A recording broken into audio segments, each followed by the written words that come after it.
now, Roma Wines, R-O-M-A, made in California for enjoyment throughout the world. Roma Wines present Suspense.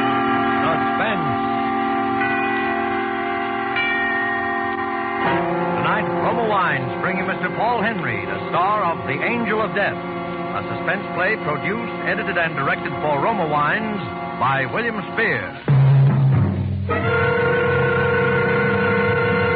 Suspense, radio's outstanding theater of thrills, is presented for your enjoyment by Roma Wines. That's R-O-M-A, Roma Wines. Those excellent California wines that can add so much pleasantness to the way you live, to your happiness in entertaining guests, to your enjoyment of everyday meals. Yes, right now a glassful would be very pleasant as Roma Wines bring you Mr. Paul Henreid in a remarkable tale of Suspense. December 31st, New Year's Eve. I shall identify myself as John Forsyth, my true name, as I have no reason to fear its being known nor to assume one of a different character. My early life has no place in this narrative, save only to point out with the utmost objectivity that I have always been possessed since my tenderest youth of extraordinary intellectual powers. As witness, my acquisition at the age of 16 of degrees from not one, but three of the leading universities of Europe, where, despite my British nativity, I spent my formative years. But this fact has no special significance other than as it applies to those events which were set in motion on another New Year's Eve in London 15 years ago. For it was on that evening, as I had planned some weeks before it should be, that I stood outside a door and listened for confirmation of the relationship I knew existed between my best friend and my wife. Oh, darling, darling, darling. It's all right now, Pam. It's all right. It's all over now. Yes, Are you happy? yes, now that we've decided. Yes, almost for the first time since I can remember. I know, darling. I suppose we should feel sorry for him, but I can't, not after the way he's treated you. Raymond, what do you suppose he'll do? It doesn't matter, darling. Tomorrow we'll be on the Atlantic Ocean, and within a month we'll be on my uncle's plantation in Brazil, where he couldn't find us if he'd looked for 100 years. No, I suppose it doesn't really matter. How long will it take you to pack? Oh, an hour. Well, I ought to be back by then. I just got to pick up the tickets and a few things. All right, hurry, darling. I will, darling, I will. Goodbye. Goodbye, darling.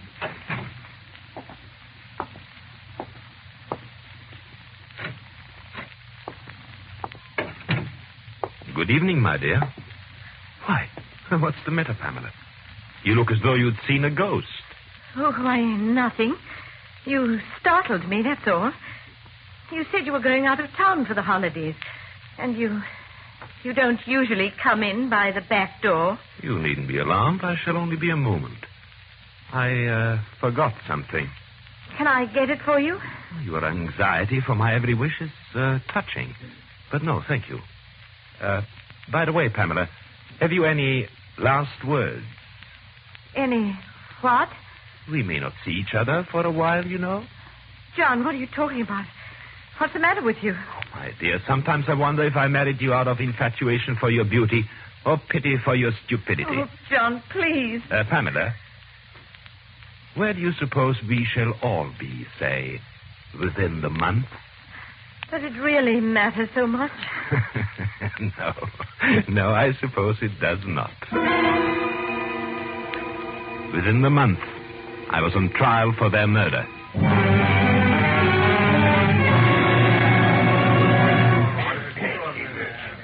You are Henreid Jenkins, proprietor of the Crown and Lion, number 17, Buxton Street. I'm that one, sir. I am. Henreid Jenkins, sole owner and proprietor of... Now, will you kindly repeat the words spoken by the prisoner in the dock while in your place of business several weeks ago? Yes, sir. Excuse me, sir. About 2 weeks ago one night, Mr. Forsyth there, who's a steady customer of mine, although not what you'd call a sociable man. Yes. Well, sir, all me other customers had gone home. And I was asking Mr. Forsyth to leave also, just so I could close up me shutters, you know. when all of a sudden he looks up at me and he whispers, kind of hoarse-like, "Jenkins, I did it. I finally did it." Not knowing what he did, sir, I naturally asked him what he did. And what did the prisoner tell you, Mr. Jenkins? He said, sir, wanting me to keep it quiet, sir. I bound them together and I killed him. And then he laughs in a crazy way and added, "And Jenkins, I've hid the bodies where no one will ever find them." Well, that's what he said, sir, so help me a tit.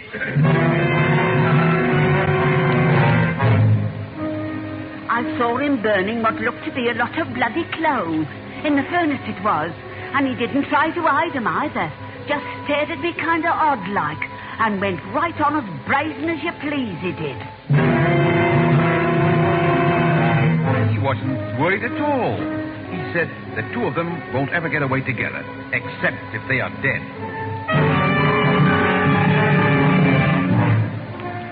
I heard him say it on the stair landing one night and several other times in their rooms. "Pamela," he says, "if you don't stop leering at Raymond Tillotson with those evil eyes of yours, I'll see the two of you in your graves. I warn you."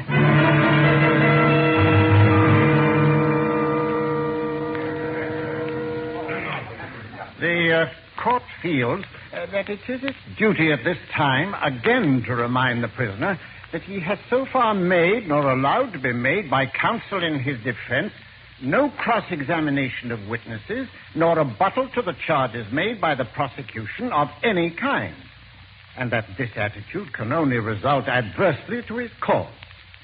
The prisoner is therefore once more given the opportunity at this time to make such rebuttal. Now, does the prisoner wish to do so? No, Your Lordship, I do not.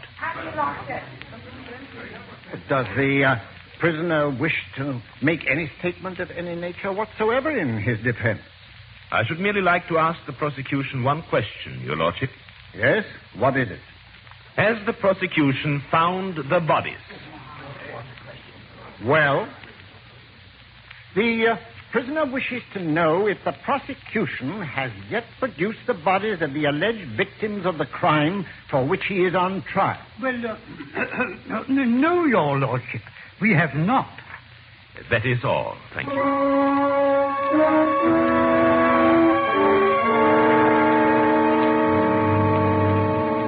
To kill them had been my plan and my intention, naturally.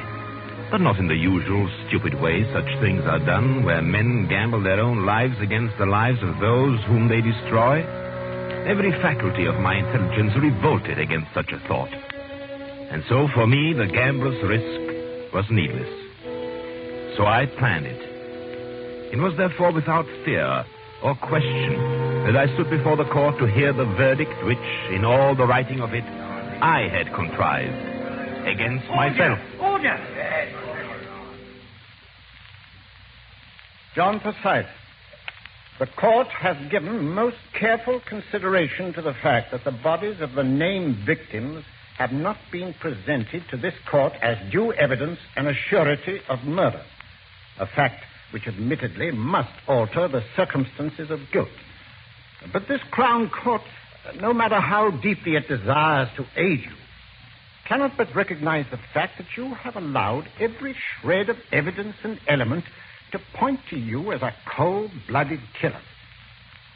Under such circumstances, questionable though they may be, I can do only as the King's law directs me to do, tempered with the mercy of His Majesty's court. I hereby sentence you to no more than 20 and no less than 10 years at hard labor for the suspected and willful murders of your wife, one Pamela Felice Forsyth, and one Raymond Elton Tillotson. And may God protect the Crown and the jurisprudence of this court of His Royal Majesty.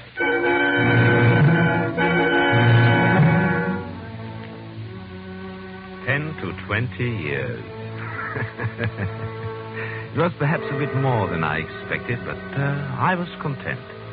And it may be that there was even the trace of a smile upon my lips as I left the courtroom, Certainly. It was justified, if only by the looks of awe and admiration turned in my direction by the spectators. Clearly, they recognized my genius, and I knew they were thinking of the countless lesser men who had failed in their efforts to hide even one dead body, whereas I, apparently without effort, had successfully hidden two.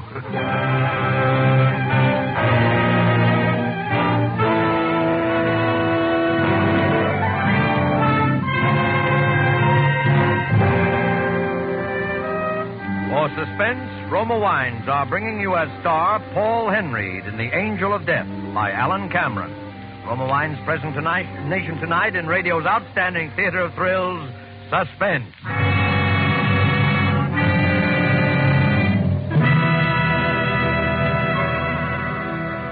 Between the acts of Suspense, this is Truman Bradley for Roma Wines.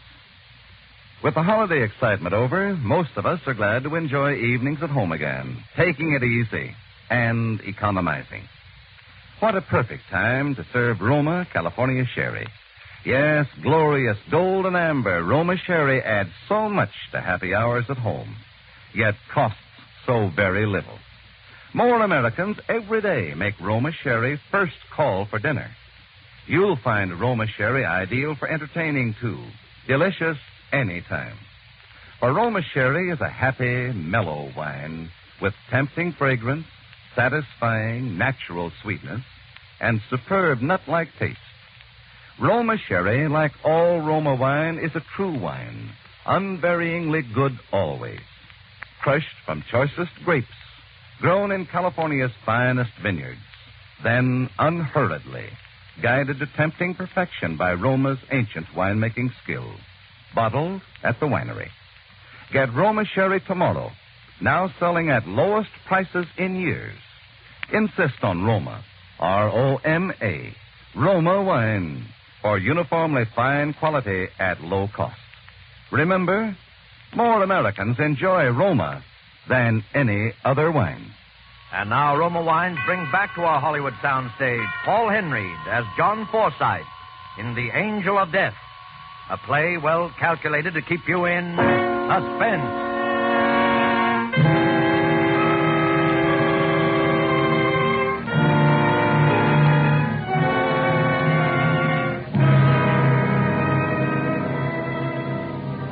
It was thus that I began my prison term, and my association with William Waters, the sallow-faced, ill-favored little man who was to be my chief source of amusement and mental exercise for a long time to come, and to illustrate still further the inevitable triumph of the high intellect over all obstacles and surroundings. So you're the great John Forsythe, eh? You've heard of me, then? Not off, I haven't. The luckiest beggar that ever cheated the hangman. Luck? There is no such thing as luck. No? And how is it you're sitting here safe and sound and out as free as air in 15 or 20 years instead of stretching your neck at the end of a rope, eh? I'm here because I choose to be here. That is all. Because you choose to be, eh?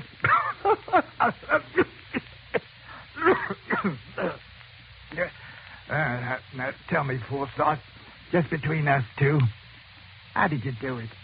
By using my brains. And there's many another tried that before and been caught up with. Simply because they did not really have any brains to start with. No, it's luck, I tell you. Bad luck like mine.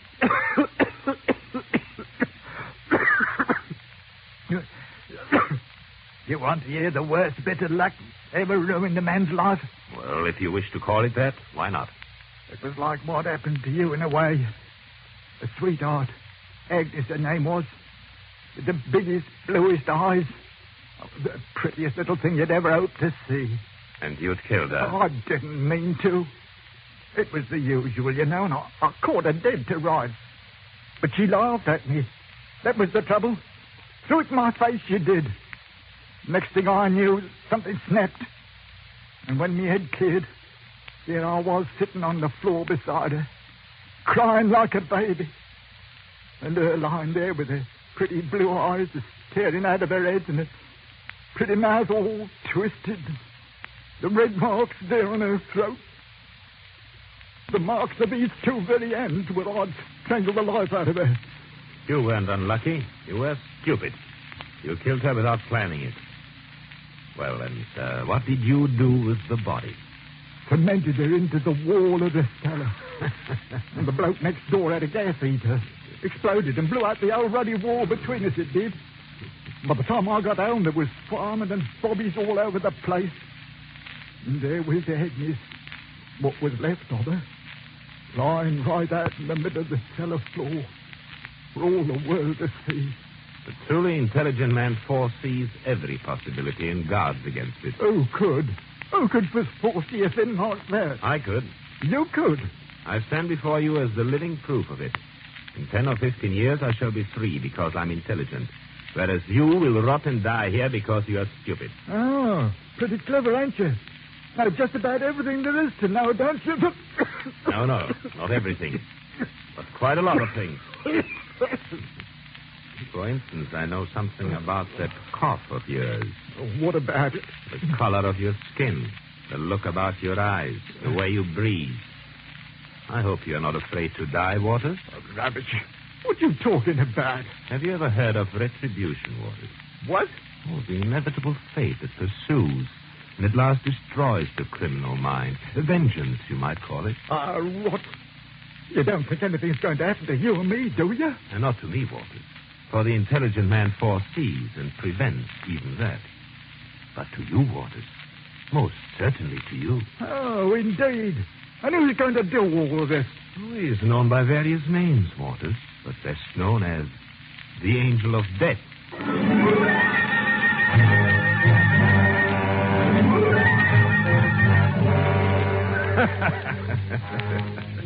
Retribution, the Angel of Death. Absurd, was it not? But a most purposeful absurdity. For the intellectual stimulus so necessary to remaining mentally alert during the prison years ahead was here delivered into my hands. An experiment, and one almost impossible under any other conditions. And William Waters would be my guinea pig. An experiment to determine just how far a man might succeed through sheer superiority of intelligence in breaking down and destroying the mind and the body of another by the simple power of suggestion. I suggested nothing directly, merely a word here, a glance there, drops of water wearing away the stone.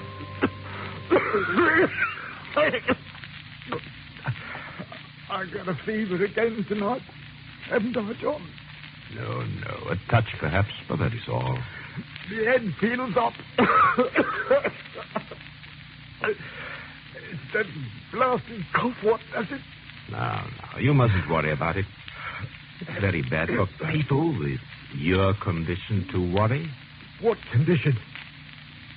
What condition, John? Why, nothing. People with a cough like yours, people who feel, indisposed, that's all. Oh. What's that book you're reading, Mikey? Just a book. A scientific book that I got from the prison library. What sort of a scientific book? Oh, general book on medicine. Things like that, you know. Let me see it. Oh, no. You wouldn't understand. Here, give it here. No, please, give it back to me. You wouldn't be interested. Oh. You had it open at this place here, didn't you? This is what you've been reading, ain't it? Well, yes, among other things. Tuberculosis? Is that what I got, John? Tuberculosis? Oh, don't be silly. There's nothing seriously wrong with you. John, you've got to tell me.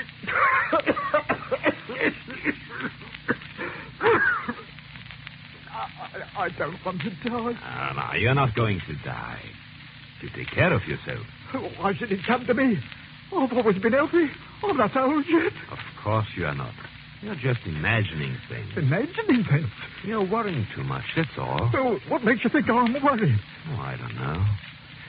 Sometimes when you're asleep, tell me, do you ever have dreams? What sort of dreams?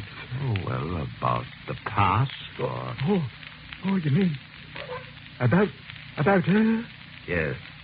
Do you ever dream you see her lying there on the floor with her eyes bulging out of her head and her mouth all twisted and her tongue all black and swollen? John, don't stop it. And your fingers digging into her throat? Stop it! Stop it! Stop it! matter here? Oh, he seems somewhat disturbed in his mind this evening, Guard. Oh, his mind, eh? Oh, that reminds me. Doctor said we was to try to prevail on him to get out of his bunk tomorrow and get outside, get a little exercise and fresh air. Oh? You tell him, eh? All right, yes, I will. What was you two muttering about? Oh, he was just telling me what the doctor said about you. What? Oh, he wants you to stay in your bunk and get plenty of rest.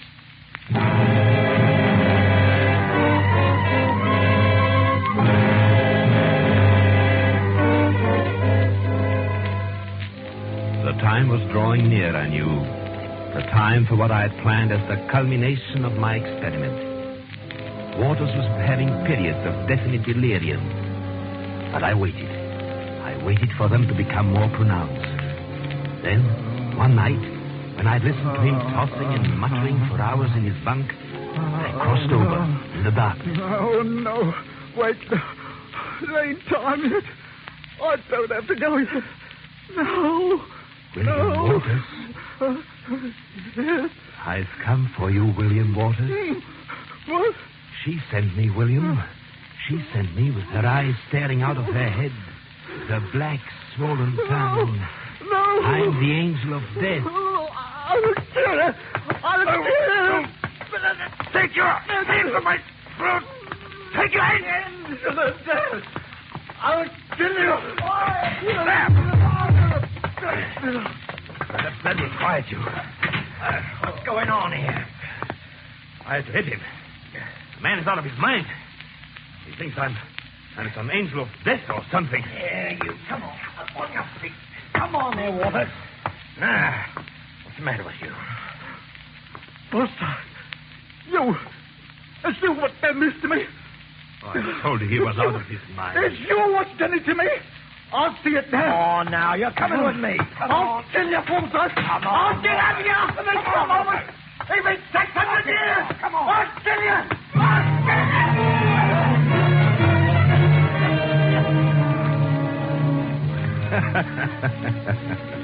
It was interesting while it lasted. And I've always believed that given a little more time, I could have ended my experiment successfully.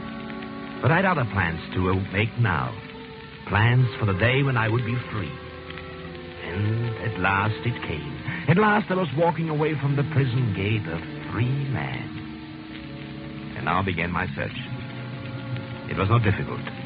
It led me at last to Paris, to a small apartment, where I went tonight, December 31st, New Year's Eve. Yes? Good evening. Well, good evening, sir. Did you wish to see someone? Oh, you don't recognize me? Why, I do, of course, but, are you a friend of Pam's? I'm indeed. Who is it, darling? It's a friend of yours, dear. A friend of both of you. John.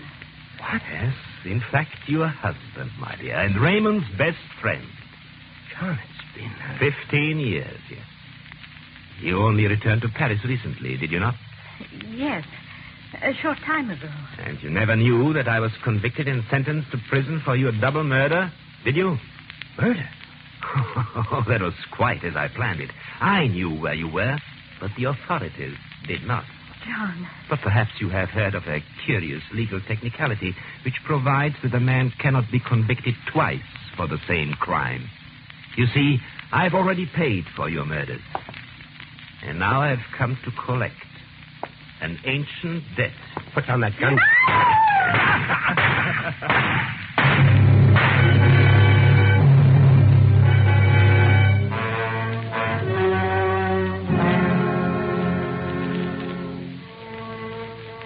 I then walked calmly from their rooms. I made no effort to hide my face, my trail, or my identity. I can now defy every element in life and in law. After 15 years, I've committed the crimes for which I've already paid my debt to society. I shall mail this letter to the police, who may give it to the newspapers, or whoever wants it. Although it is now a matter of indifference to me if the world remarks upon my cleverness or my patience. For my life is complete. No man has ever known such happiness. John Forsyth. Yes. Come in, Madame Leclerc. That's the letter now that I wished you to mail for me.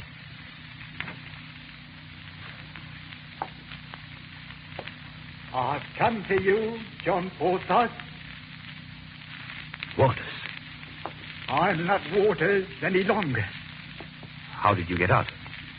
They said I was insane, so I hadn't been responsible when I killed her. Then they said I was cured, sane again. And then they let me out. But there was one thing they never knew. They never knew who I really was. What are you talking about? That's why I've come to you, John Forsyth. I am the chosen messenger of an higher power. Look here, Waters. Die, John Forsyth.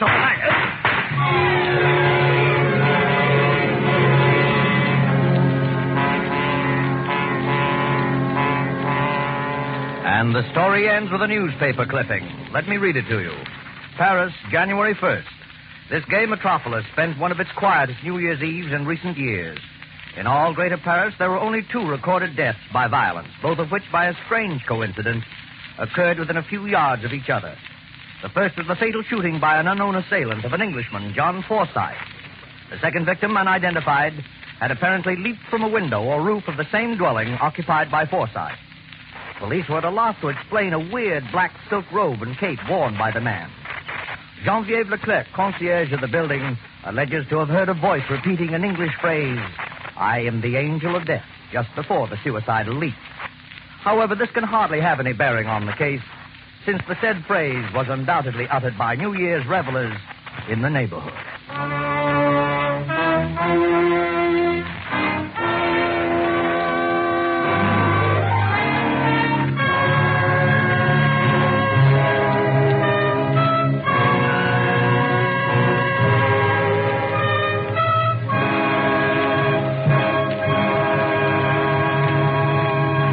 Suspense. Presented by Roma Wines. ROMA. Made in California for enjoyment throughout the world. How much more pleasureful any meal becomes when Roma wine is served. Yes, a fine table wine such as Roma California Burgundy makes any food taste better, brings out all the flavor, lends romance and friendly companionship to the meal. America's famed hostess, Elsa Maxwell, says, "My simple secret for gracious and enjoyable dining is to serve my guests Roma Burgundy." It's so easy to make your meals more delicious, more exciting, as Elsa Maxwell does. Because Roma wine costs so little, anyone can serve it often. Complement your next dinner with the fruity fragrance and appetizing piquant taste of red, robust Roma Burgundy. Get Roma Burgundy tomorrow, now selling at the lowest prices in years. And you get extra savings when you buy Roma in the half-gallon and gallon size. No wine but Roma offers you so much for so little. Insist on Roma, ROMA, Roma wine, made in California for enjoyment throughout the world. Paul Henreid appeared through the courtesy of Warner Brothers Studios and will soon be seen in their production, Devotion. Next Thursday, same time, Roma Wines will bring you Mr. Phil Terry as star of Suspense, radio's outstanding theater of thrills. Produced by William Spear for the Roma Wine Company of Fresno, California.